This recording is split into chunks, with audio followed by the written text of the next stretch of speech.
Salut à tous, bienvenue dans cette nouvelle vidéo. Aujourd'hui, je vous montre comment réaliser un polymiroir.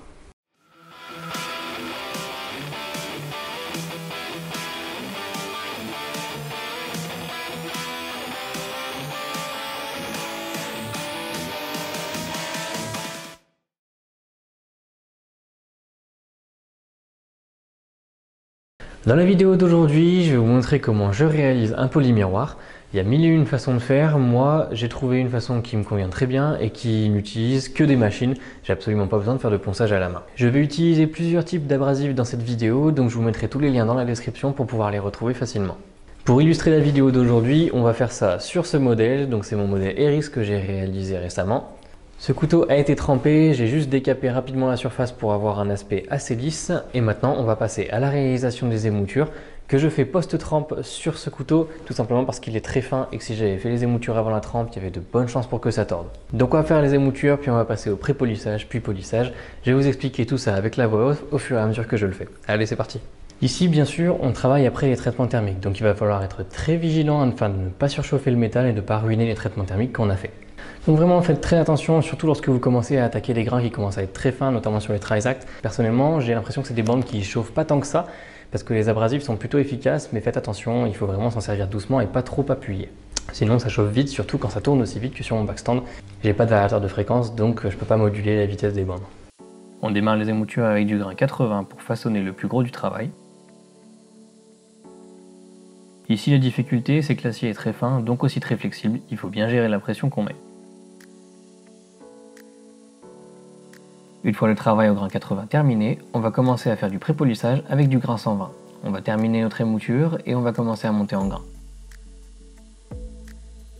Après le grain 120, j'attaque directement avec des bandes Trizact. La première que j'utilise est une bande A65 qui est l'équivalent d'un grain 240. Petite astuce pour être sûr de bien enlever les rayures précédentes, orientez la lame de façon différente lorsque vous travaillez sur le backstand.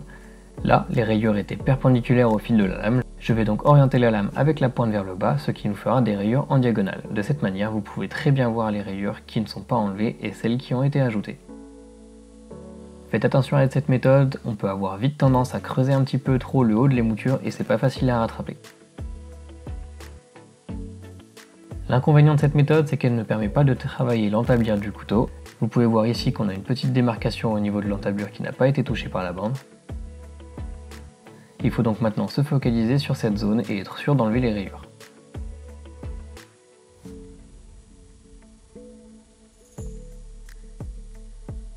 Une fois que cette étape est faite, on va remettre toutes les rayures perpendiculaires au fil de la lame avec la même bande. Je passe ensuite à la bande A45 qui est également une bande Trizact avec un grain équivalent au grain 400. Là encore, on travaille toujours en croisant les grains, c'est ce qui nous permettra d'effacer toutes les rayures.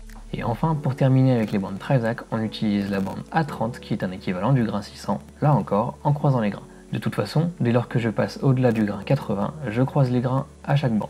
Voilà l'aspect de la lame dès lors qu'on sort du processus de pré-polissage. L'aspect n'est pas moche, mais on est encore très loin du polymiroir. Pour la suite du travail, on va utiliser des bandes cork, je les avais déjà présentées dans une autre vidéo, je vous mettrai le lien dans la description si vous voulez plus de détails. Ce sont des bandes qui sont très polyvalentes, elles peuvent servir pour faire du poly satiné aussi bien que du polymiroir, tout dépend de la pâte à polir avec laquelle on l'utilise.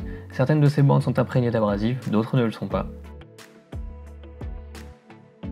Un point important à prendre en compte, ne changez jamais de pâte à polir sur la même bande, on dédie une pâte à polir à une bande. Je vais utiliser la bande de grain 400 avec une pâte à polir de pré-polissage que j'ai trouvée chez Souci, puis les grains 600, 800 et 1000 seront utilisés avec une pâte à polir blanche que j'avais achetée en même temps que les bandes. Là encore, comme toujours, on croise les grains.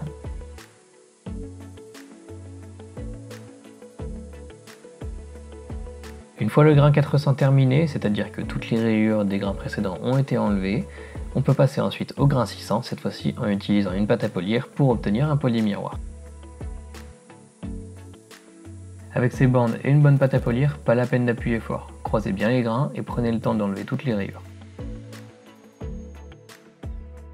Après la corque de grain 600, on passe à la corque de grain 800.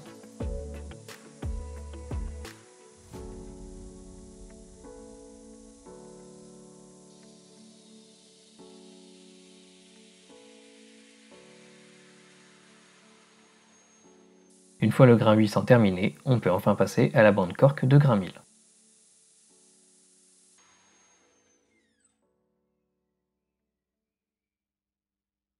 Pour les bandes cork, c'est vraiment des bandes de polissage, de finition, donc là il n'y a absolument pas besoin d'appuyer dessus. Vous avez juste à faire un contact et normalement ça travaille tout seul, c'est la pâte à polir et l'abrasif qu'il y a dans la bande qui vont travailler.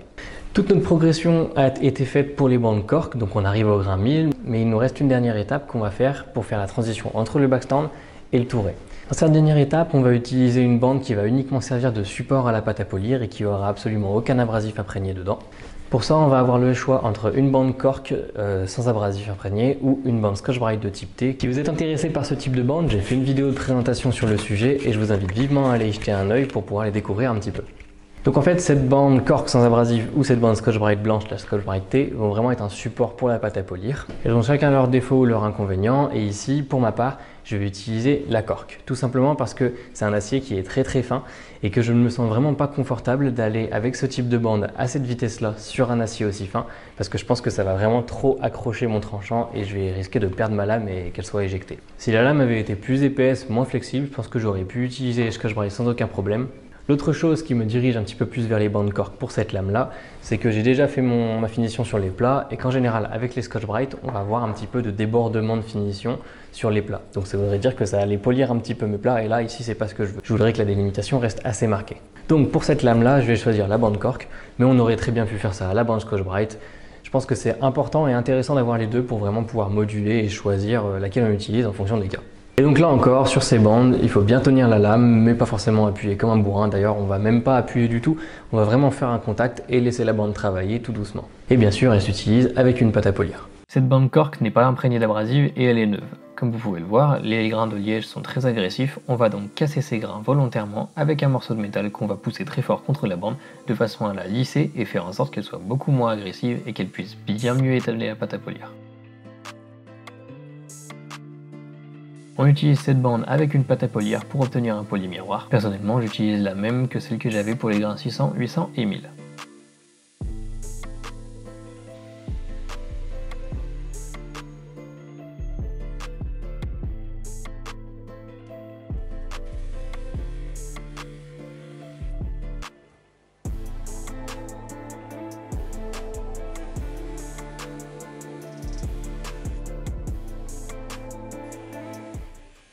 Et voilà, maintenant le polissage miroir n'a plus de secret pour vous. Comme vous le voyez, c'est très simple, ça prend vraiment pas beaucoup de temps et c'est vraiment beaucoup plus rapide que si on avait fait ça à la main.